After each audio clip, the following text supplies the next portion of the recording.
I took a hard pass on Pokemon Let's Go. I just didn't see an $80 value in it. But as we get closer to the next Pokemon game, I can't help but get excited.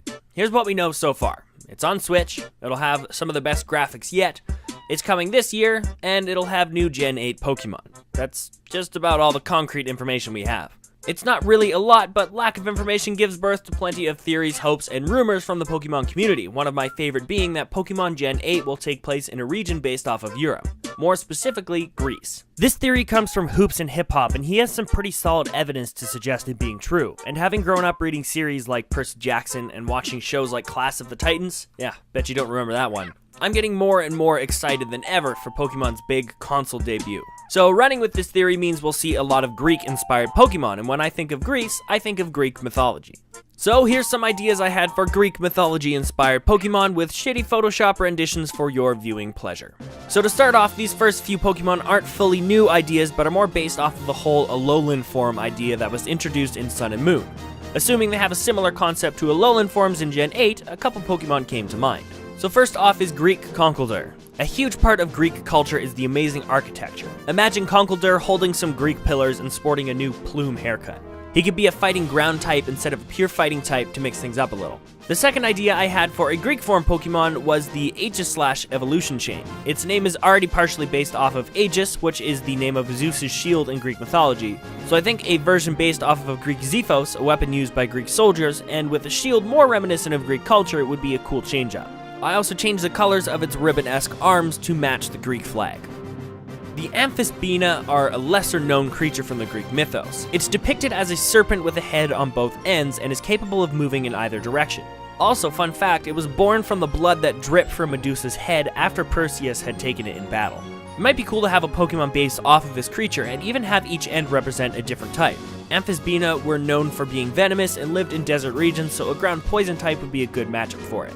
The only current ground poison types we have are Nidoking and Nidoqueen, so another Pokemon of the same type wouldn't hurt. One of the most famous Greek monsters is Cerberus, a three-headed dog that guarded the gates of the underworld. It could be a pure dark type or even a dark fighting type and would sport 3 heads just like a classic Cerberus.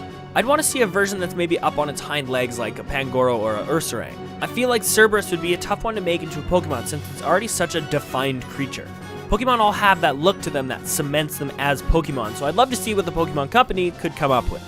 Pokemon that change appearance during different seasons and in different weather aren't anything new to Pokemon.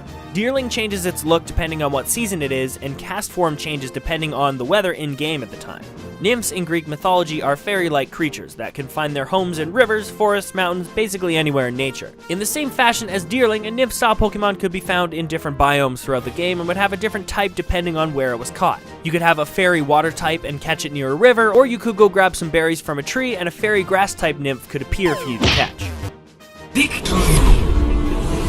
Another famous Greek monster is the Gorgon, more specifically the Gorgon named Medusa. With hair made of snakes and eyes that can turn you to stone, Gorgons are pretty terrifying. The funny thing is, when I picture a Gorgon as a Pokemon, I get this image of Smoochum with snakes for hair. I think it would be hilarious if the Gorgon Pokemon was made out to be cute and innocent, even though it's such a terrifying creature to begin with. Its type could maybe be Rock Poison, which isn't anything we've seen yet, and it could even have a new attack that turns its opponents to stone for a turn or two. The Minotaur may be the most famous Greek monster of them all. It's a giant bull-like creature trapped deep within a giant labyrinth created by the Greek architect Daedalus and his son Icarus. I feel like if we were to get any Pokemon based off of Greek mythology, a Minotaur Pokemon would probably be the one. It could even be a second evolution to either Tauros or Bouffalant since they don't have any evolutions currently and would most definitely be a late game encounter. Probably something you'd find in Victory Road or the like.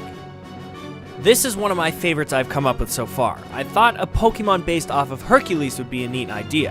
Hercules is one of the most famous Greek heroes and is famous for slaying the Nemean lion and wearing its skin as a sort of shield. The Nemean lion had impervious golden fur and claws as sharp and deadly as swords. That alone would make a cool enough Pokemon, but we somewhat recently had a lion Pokemon in Generation 6, so instead I thought a Herc-inspired Pokemon with a Pyroar cloak would be pretty sick. I picture these Hercumons exploring ruins, finding ancient weapons, and fighting other Pokemon to see who's the strongest.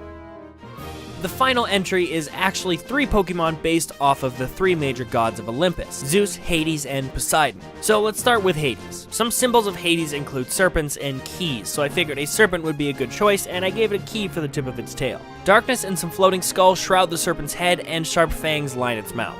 It would definitely be a dark type, maybe dark poison, and would only be found at night or in caves.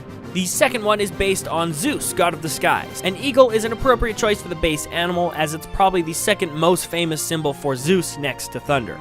I would also love to see a bird Pokemon that's electric flying type other than Zapdos. Bird Pokemon have always been my favorite, and a non-legendary electric flying bird would be a great addition to my team. And the last one, and my favorite of them all, is a Pokemon based off of Poseidon. Poseidon, in order to woo the goddess Demeter, created horses from sea foam, and they became a major symbol of the god. Being the god of the sea and creator of horses, I thought a horse with some barnacles, coral, a watery tail, and a golden trident horn would make a pretty unique Pokemon. I'm thinking it would be a water ground type, since Poseidon is also the god of earthquakes and soil. I initially thought of a water type Ponyta as a Greek form, so these guys could either be a Ponyta Rapidash Greek form evolution chain, or a whole new standalone Pokemon. There's tons more to draw from for inspiration when it comes to Greek mythology, but these were some ideas I had that came to mind when I started thinking about the potential of a Greek-based region in Pokemon Generation 8. What do you guys think? What ideas do you have of your own? Let me know in the comments, be sure to like the video if you liked it, and I will see you next time.